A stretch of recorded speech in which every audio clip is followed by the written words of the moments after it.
देखिए आज हम आपको बताएंगे कि क्या होता है चेक, कितने टाइप के चेक होते हैं, क्या होता है bearer cheque, order cheque, cross cheque, cheque bounce कैसे करता है और गिफ्ट चेक क्या होता है और क्या होता है आरटीजीएस एनईएफटी। ठीक है, चलिए देखते हैं, शुरुआत करते हैं। ठीक, समझिएगा ध्यान से, बड़ा मजा आएगा आपको देखकर। ठीक, देखिए चेक, चेक क्या होता है।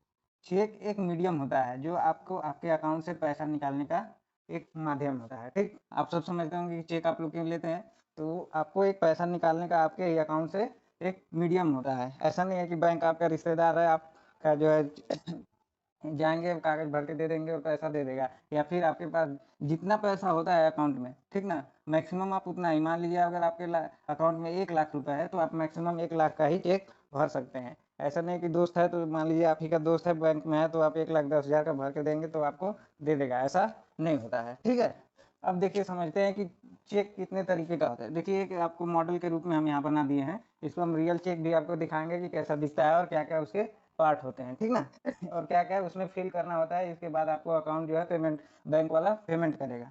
देखिए चेक कई तरह के होते हैं, टाइप्स ऑफ चेक हम देख लेते हैं, ठीक ना, टाइप्स ऑफ चेक, CHEQUE। ठीक, चेक का स्पेलिंग देख लीजिएगा थोड़ा, ये इस तरह का रहता है। ठीक, देखिए चेक कई तरह के होते हैं। पहले होते हैं बियरर चेक, बियरर चेक। ठीक, दूसरा होता है ऑर्डर चेक, ऑर्डर चेक, और तीसरा होता है क्रॉस चेक। ठीक, क्रॉस चेक, क्रॉस चेक में साइन इस तरह से होता है, इसलिए हम ये बना दिए हैं। ठीक ना, समझ में आ रहा है। 3 तरह के चेक होते हैं, बियरर चेक, ऑर्डर चेक और क्रॉस चेक। अब इसको बारी बारी से देख लेते हैं कि क्या होता है इसका, अलग अलग क्या, कैसे इसको डिवाइड किया जाता है, कैटेगराइज किया जाता है। ठीक ना, जैसे, ठीक, ये समझ गए आप। अब देखते हैं बियरर चेक, देख लेते हैं। शुरुआत हम लोग बियरर चेक से कर लेते हैं। बियरर चेक, ठीक, बियरर चेक।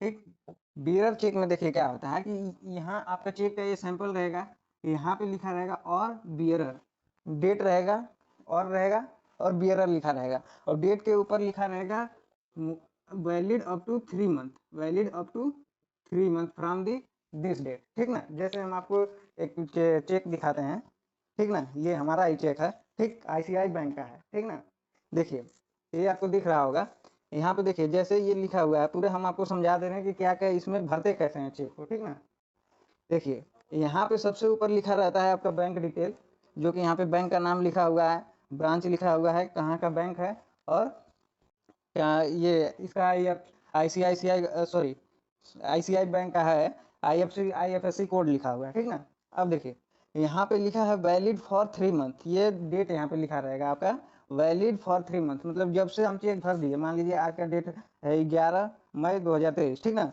अगर आज इसको भर दिए तो ये अगले 3 महीने तक, यानी अगले मई, जून, जून जुलाई अगस्त, अगस्त के आप 10 तारीख तक इसको इससे पैसा आप जो है निकाल सकते हैं, विड्रॉ कर सकते हैं। ठीक, अब यहाँ पे लिखा रहेगा आपका पे, मतलब किसको पे करना है। मान लीजिए हम खुद को अपने अकाउंट, सॉरी, खुद से निकालना चाहते हैं अपने अकाउंट से, ठीक ना, तो हम क्या लिखेंगे, यहाँ पे अपना नाम लिख देंगे, या फिर उसकी जगह सेल्फ लिख दिया जाता है। ठीक ना, यहाँ पे हम सेल्फ लिख देंगे। ठीक, यहाँ पे एक और बना लेते हैं ताकि बड़ा सा आपको दिखता रहे। यहाँ डेट हो गया, ठीक, यहाँ पे लिखा रहेगा वैलिडिटी, यहाँ पे लिखा रहेगा बैंक का डिटेल, और यहाँ पे लिखा रहेगा पे, मतलब किसको, अगर हम खुद से अपना पैसा अपने अकाउंट से निकालना चाहते हैं तो क्या लिखेंगे, सेल्फ।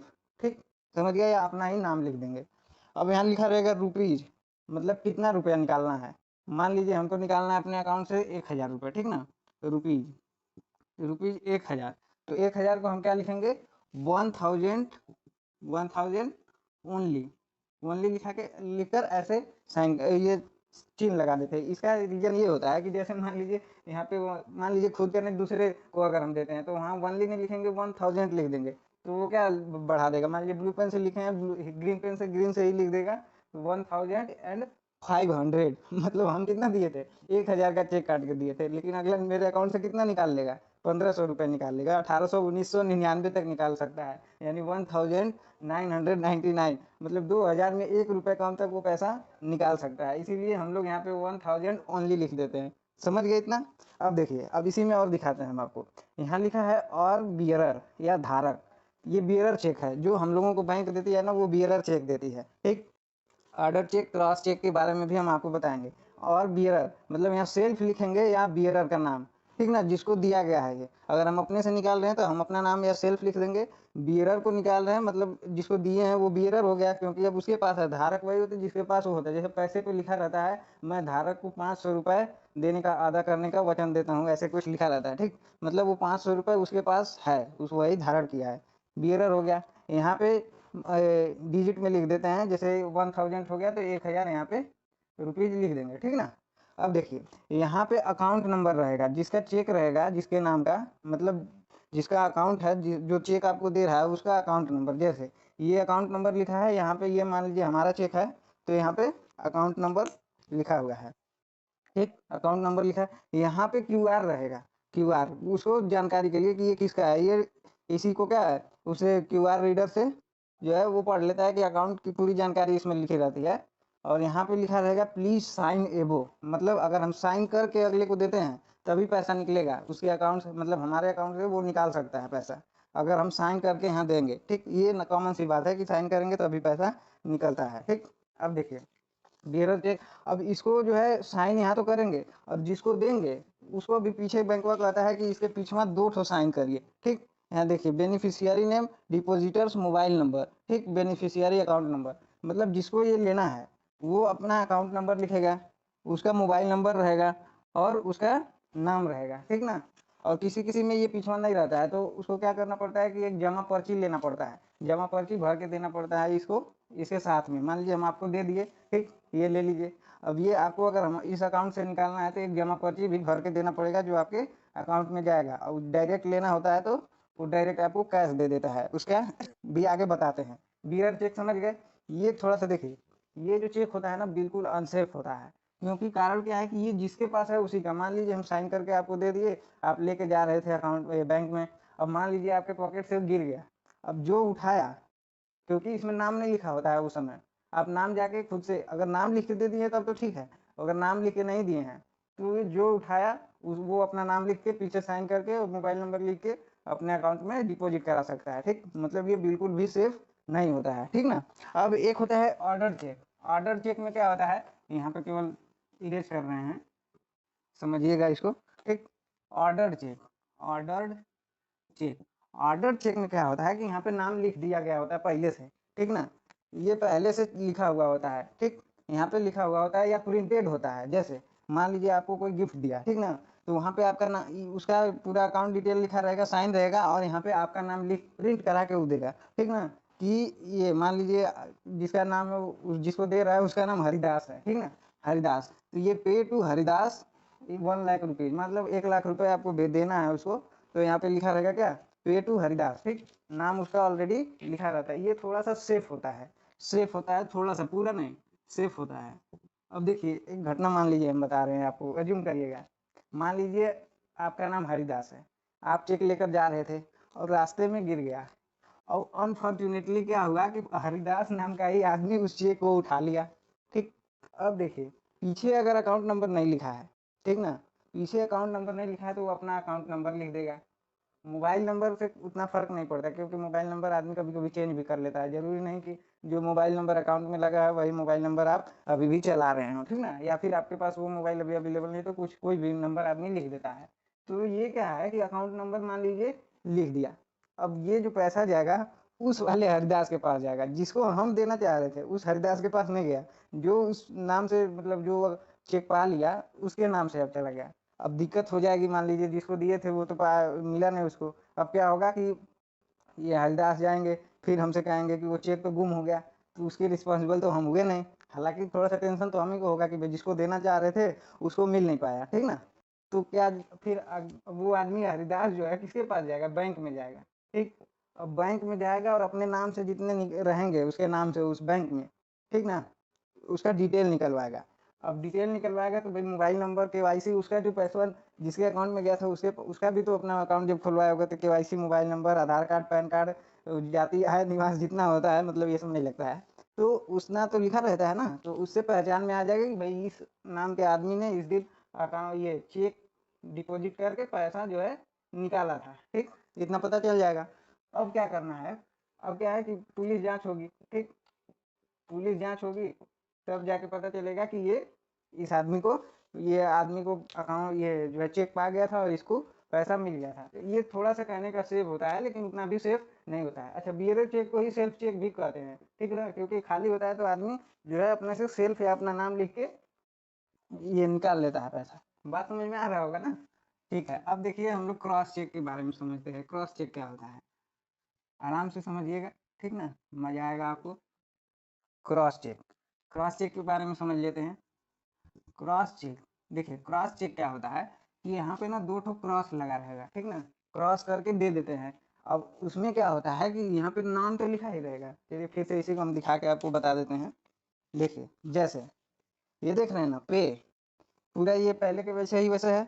बैंक डिटेल है, pay rupees, account number, QR, और यहाँ पे ये और बियरर लिखा हुआ है या वैलिड फॉर 3 मंथ ओनली, ठीक, यहाँ रुपीज अमाउंट लिखा हुआ है। अब यहीं पे दो ठो क्रॉस ऐसे मार देते हैं, ठीक ना, ये क्रॉस ऐसे करके आप दे देंगे, यहाँ पे नाम लिख के दे देंगे। मतलब अब जो है पैसा कैश नहीं मिलेगा आपको अकाउंट से। जैसे मान लीजिए क्रॉस दिए करके हम आपको दे दिए, साइन करके दे दिए, लेकिन पैसा आपको डायरेक्ट कैश नहीं मिलेगा। बैंक आपको आपके अकाउंट में पैसा ट्रांसफर करेगा, समझ गए ना। इसे क्रॉस चेक में क्या होता है कि बैंक जो है चेक के थ्रू क्या करता है, आप ही के अकाउंट में पैसा ट्रांसफर कर देता है, ठीक ना, ट्रांसफर कर देता है। बाद में आप अपने पासबुक के द्वारा उसको पैसा को विड्रॉ कर सकते हैं। समझ गए, इतना समझ गए ना। तो यानी क्रॉस चेक क्या होता है कि उसमें यहाँ पे दो ठो क्रॉस रहेगा। अब क्रॉस में ऐसा नहीं कि क्रॉस आप कहीं भी कर दीजिएगा, या किनारे पे किया जाता है दो ठो। ये पे लिखा हुआ है ना, पे से थोड़ा सा ऊपर, ठीक। अगर आपको कोई देता है गिफ्ट चेक वगैरह देता है तो क्रॉस करके देता है, क्रॉस चेक, ठीक ना। गिफ्ट चेक जानते होंगे, अभी उसको भी आगे हम बता दे रहे हैं। तो ये क्रॉस चेक जो होता है वो सबसे सेफ होता है, ठीक ना। इतना समझ गए ना, क्रॉस चेक सबसे सेफ होता है। बाकी ये सब चीजें वैसे ही रहेंगी, यहाँ पे दो ठो क्रॉस लग जाएगा। अब आपको बताते हैं कि कैंसिल चेक क्या होता है। कैंसिल चेक, ठीक ना, कैंसल चेक, कैंसल्ड चेक, ठीक ना। कैंसिल चेक में क्या होता है कि ये पूरा चेक होता है, ठीक ना। अब इसमें कैंसिल चेक की जरूरत क्या पड़ती है, जैसे मान लीजिए आप किसी कंपनी में एम्प्लॉय हैं, ठीक ना, तो आपसे पूरा डाटा मांगता है ये कंपनी, क्योंकि आपको पेमेंट करेगा वो। तो आपसे आप कागज पे जैसे लिख के देते हैं, उससे ना मांगकर आपसे ये कैंसिल चेक मांग लेता है। इससे क्या है कि जो भी चीज प्रिंटेड है उसमें वो सीधे के सीधे उतार लेगा। अब इसमें दिक्कत क्या होती है कि मान लीजिए आपसे कागज पे लिख के मांगा, आप दिए, हो सकता है कुछ आपसे मिस्टेक हो गई होगी, 11 अंक के अकाउंट नंबर में एक तो गलत लिखा गया होगा, तो वो तो गड़बड़ हो गया। या फिर उसको भरते समय, तो यहाँ पे दो संभावना है गलत होने की। लेकिन जब आप चेक के माध्यम से उसको देते हैं तो केवल एक संभावना है कि हो सकता है वो गलत भर दे, पर इतना नहीं होता है, ठीक ना। तो कैंसिल चेक में ये होता है कि पूरा ऐसे कैसे रहेगा, यहाँ पे क्या लिखना होता है, आपको कैंसिल्ड लिख देना होता है। कैंसिल्ड लिख के दे देंगे, ये हो गया। अब कितना लोग क्या करता है ना, कैंसिलो लिखेगा और ये ऐसे ऐसे दो तीन तो गूंज भी देगा। अरे भाई, जब एक बार चेक पे कैंसिल लिख दिया ना, तो वो दुनिया का कोई भी आदमी उसे पैसा निकाल नहीं सकता है। आप इतना विश्वास बना के रखिए, ठीक, कि कैंसिल चेक के बाद कोई भी ये क्या हो जाता है, फिर इनलीगल हो जाता है इससे पैसा निकालना, ठीक ना, इनलीगल। जैसे चेक पे काट पीट नहीं चलता है, जैसे आप लेकर गोंज दिए, मान लीजिए यहाँ पे ये इतना रुपीज लिख दिए, यहाँ पे गोंज दिया, ऐसे ऐसे कर दिए, वो नहीं चलेगा, ठीक ना, वो इनलीगल हो जाता है। वो तब तक नहीं चलेगा जब तक फिर से आप ये दोबारा इसे साइन, जिसका नाम से चेक बुक था या चेक था, कट जो काट के दिया था, साइन करके दिया था, अगर वो दोबारा साइन कर देता है तो वो मान लिया जाता है कि वैलिड है, क्योंकि उससे दोबारा आप साइन करा के ले आए हैं। भाई एक ही चेक दिया था 1 लाख का, वो गड़बड़ हो गया तो क्या करिएगा, दोबारा तो वो देगा नहीं चेक फाड़ के, वो फिर से लिख के आपको साइन करके दे देगा, आप चेक निकाल लेंगे। अब देखिए गिफ्ट चेक क्या होता है, इतना समझ गए कैंसिल चेक में क्या होता है, ठीक ना। अब आपको गिफ्ट चेक बताते हैं। गिफ्ट चेक आप देखे होंगे, जैसे क्रिकेट में कहते हैं, क्रिकेटर्स को मिलता है ना 1 लाख रुपये cheque, man of the match मान लीजिए कोई बन गया, मान लीजिए मैन ऑफ द मैच बन गया, ठीक ना, मैन ऑफ द मैच, ठीक, मैन ऑफ द मैच या मैन ऑफ द प्लेयर ऐसे कुछ होता है ना, मैन ऑफ द मैच बना आदमी, ठीक। तो उसको देखते ही इतना बड़ा एक दे देता है, लटका के ऐसे करके टांगे रहता है उसे, ये दिसे दिसे ऐसे करके जो है वो बताता है कि कैसे हमने मैच जीत लिया, ठीक ना, या कैसे विकेट लिया, कैसे 100 सेंचुरी ऐसे बनाया, ठीक। तो इस तरह से ये मैन ऑफ द मैच मिलता है। अब उसमें क्या होता है कि इतना बड़ा का चेक हो जाता है, इतना बड़ा चेक मिल जाता है, देखे होंगे यहाँ पे सब कुछ ऐसे ही रहेगा, पूरा नेम, बैंक डिटेल, पूरा साइन, कौन दिया है, मान लीजिए रुपए वाला किसी को दे देता है, किसी को BCCI दे देता है, ठीक ना। तो इस तरह से देता है, तो बड़ा था। लेकिन इससे क्या, इसको लेके जाएंगे बैंक में तो बैंक पैसा देगा नहीं देगा। देखिए इसके साथ में इसी को गिफ्ट चेक बोलते हैं। गिफ्ट चेक मतलब आपको क्या मिला है, उपहार मिला है, इसी के साथ एक क्रॉस चेक देता है, ठीक ना, जो भी देगा एक गिफ्ट गिफ्ट चेक देगा, एक क्रॉस चेक। अब इससे क्या होगा कि पैसा सीधे आपके अकाउंट में, जब आप इसको बैंक में ले जाके जमा करिएगा तो अकाउंट में आपके ट्रांसफर हो जाएगा। तो इसको क्या बोलेंगे, गिफ्ट चेक बोलेंगे, ठीक। अब देखिए चेक बाउंस कैसे होता है वो भी आपको दिखा दें, चेक बाउंस कैसे होता है। इसको थोड़ा सा इरेज कर लें। बाउंस चेक क्या होता है, एक सेकेंड वेट करिएगा, ठीक ना। बाउंस चेक में क्या होता है कि देखिए मान लीजिए आप यहाँ पे भर के दे दिए 1,10,000 रुपये, ठीक ना, 1,10,000 रुपये, और आप यहाँ पे साइन कर दिए, मान लीजिए कि आपका हरिदास नाम से ये साइन कर दिए, ठीक है। हरिदास आपका नाम है और यहाँ पे ठाकुर नाम के आदमी को आपको पेमेंट करना है, ठीक। यहाँ पे साइन कर दिए। अब आपके अकाउंट में मान लीजिए 1 ही लाख रुपए थी, ठीक ना, 1 लाख रुपए था, और आप 1,10,000 का उसको चेक दे दिए। और जब वो बैंक में गया तो भाई बैंक तो बोलेगा कि पैसा आपको मिल नहीं पाएगा। ऐसा नहीं है कि 1,10,000 में 1 लाख है तो 1 लाख निकाल के देगा, ऐसा नहीं होता है। या तो पूरा देगा, ठीक, या तो देवे नहीं करेगा। मतलब आपके अकाउंट में कम से कम 1,10,000 रुपये आपके अकाउंट में होने चाहिए थे, या उससे ज़्यादा, उससे 1 रुपये भी कम रहेगा तो वो आपको नहीं देगा, ठीक ना। तो ऐसे में क्या होता है कि वो आपका बाउंस कर जाता है, बोलते हैं कि चेक बाउंस करके, जैसे ऊपर ऊपर चला गया। जैसे बॉलिंग करते हैं तो क्या होता है कि बॉल ऊपर ऊपर चली जाती है, क्रिकेटर जैसे बॉलर बॉल करता है तो बाउंस हो जाता है, ठीक ना, यानी सर के ऊपर ऊपर से, यानी उसके अप्रोच में नहीं रहता है, पहुंच में नहीं रहता है, उसको बाउंस चेक बोलते हैं, ठीक। ठीक ना, इतना समझ गए। अब एक चीज और आपको बताते हैं, चेक में ही एक और नीचे देखे होंगे ब्लैक लेटर में कुछ लिखा होता है, देखिए ये जो होता है, ये इसको बोलते हैं MICR number, MICR number, MICR number, MICR number, MICR number, या यही आपका क्या होता है, चेक नंबर भी बोलते हैं इसको, चेक नंबर। उसके आगे और भी लेटर कुछ लिखे होते हैं, चेक नंबर। MICR का फुल फॉर्म होता है मैग्नेटिक इंक कैरेक्टर रीडर, ठीक ना।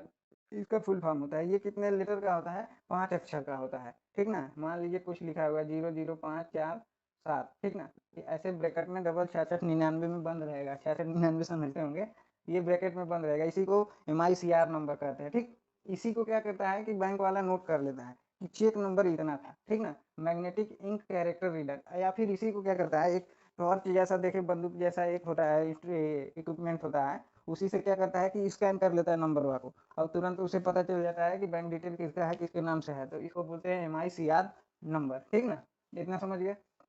अब देखिए, अच्छा, कैंसिल चेक में क्या होता है ना, ये एक बात घटना बताते हैं आपको। कैंसिल चेक में क्या होता है कि आदमी तो इसको काट देगा पहली बात। अब अच्छा, ATM में क्या होता है, देखते होंगे, ATM में आदमी पैसा निकालता है ना, मान लीजिए पैसा निकाल लिया, तो सब कोई जैसे इसमें गूंज देता है कैंसिल चेक में, उसी तरह से कैंसिल बटन एक होता है, ठीक ना, कैंसिल बटन होता है ये ATM में, तो देखे होंगे, निकालते भी होंगे तो गौर किए होंगे, देखिएगा सबसे ज्यादा बटन में, जैसे मान लीजिए 1 2 3 4 5 6 7 8 9 ऐसे मान लीजिए लिखा होता है, उल्टा लिखा होता है, यहाँ पे कैंसिल होता है, ठीक ना, कैंसिल। सबसे ज्यादा काम किसका रहता है, आपको आपका पिन नंबर भरना होता है इन सब का, लेकिन देखेंगे तो सबसे ज्यादा घिसा जो रहेगा ना, वो कैंसिल वाले बटन में घिसा रहता है। उसको इतना दबा देते हैं, कट कट कट करके एकदम, मतलब कि उसका जान निकाल देते हैं। सबसे ज्यादा काम इन लेटर का है, लेकिन सबसे ज्यादा यूज जो होता है या नंबर पे, इस पे कैंसिल लिखा रहता है, वो मिट जाता है, तो कितना आदमी जाता है तो पता नहीं चलता है कि कैंसिल कौन सा बटन है, इतना गौर किए होंगे, ठीक है। तो ये सब चीजें आपके जो है चेक के बारे में होता है पूरा। एक बार फिर से आपको हम दिखा दे रहे हैं, नजदीक से देख लीजिएगा क्या होता है, जिसके पास होगा। अच्छा, सबको ये चेक देता भी नहीं है। अब मान लीजिए आप छात्रवृत्ति का खुलवाए हैं, क्या अकाउंट खुलवाए हैं छात्रवृत्ति का, 30-40 रुपया उसमें रहबे करता है, 30-40 रुपये से ज्यादा छात्रवृत्ति वाले अकाउंट में नहीं रहा, लेकिन पूरा चूस के निकाल लेता है। जैसे शुरू शुरू हमारे अकाउंट में आया था 9th में 720 रुपया, अब उसमें से हम कितने निकाले, 720 रुपये कुछ था ना, 720 रुपये, और 100 रुपया हमारा जो हम अकाउंट खुलवाते समय जमा किए थे, 720 में से 820। अब हम क्या कि 100 रुपया तो कहते हैं कि छोड़ दिया जाता है, ठीक ना, ताकि आपका बैंक जो है अकाउंट चालू रहे। हम 700 रुपये क्या है इसमें से निकाल लिए। अब बताइए 720 में तो एक तरह से मानिए कि 20 रुपये छोड़े। छात्रवृत्ति वाले में क्या होता है, 20-30 रुपये आप छोड़ते हैं अपने अकाउंट में, और कहिएगा कि हमको चेक दे दीजिए, तो ऐसा नहीं देगा, क्योंकि इसको छपवाने में ही पैसा लगता है, देख रहे हैं ना, ये MICR नंबर, ये पूरा जो है पीछे, इसको छपवाने में पैसा लगता है ना, तो बैंक ऐसे आपको तो देगा नहीं। ATM कार्ड का भी देखिए SBI में होता है कि 500 रुपये ATM कार्ड का, फिर जो है चेकबुक का, इन सब का ले लेता है। एक बार फिर से आप देख लीजिए, ये चेक है, चेक का नंबर क्या है, नंबर देख के ये मत करिएगा, ये एक्चुअल में मेरा ही चेक है, ठीक ना, ICICI बैंक का है, पूरा लिखा हुआ, बैंक डिटेल, डेट लिखा हुआ है, वैलिड अप टू लिखा हुआ है, पैसा किसको भेजना है ये नाम यहाँ लिख देंगे, बियरर है कि ऑर्डर चेक क्या है, ऐसे, ठीक ना। यहाँ पे धारक को यहाँ पे अमाउंट लिखा रहेगा, यहाँ इंग्लिश हिंदी कुछ भी में भी लिख सकते हैं, इसको डिजिट में लिख सकते हैं। ये बैंक का अकाउंट नंबर है, ये MICR नंबर है। यहाँ पे प्लीज साइन एबो, इसके ऊपर साइन करने को बोलता है। यहाँ QR नंबर है, अगर हम आप इसको साइन करके आपको दे दिए कि लीजिए, आप जाके इसको भजा लीजिएगा, ठीक ना। चलिए, इतना चीज समझे होंगे आप लोग जरूर लाइव एग्जाम्पल के द्वारा, ठीक ना। बाकी क्या होता है NEFT और RTGS और DD बैंक ड्राफ्ट क्या होता है, इसको हम कभी अगले वीडियो में आपको बता देंगे, ठीक ना। इतना आप लोग जरूर समझे होंगे। मिलेंगे नेक्स्ट वीडियो में, तब तक के लिए जय हिंद।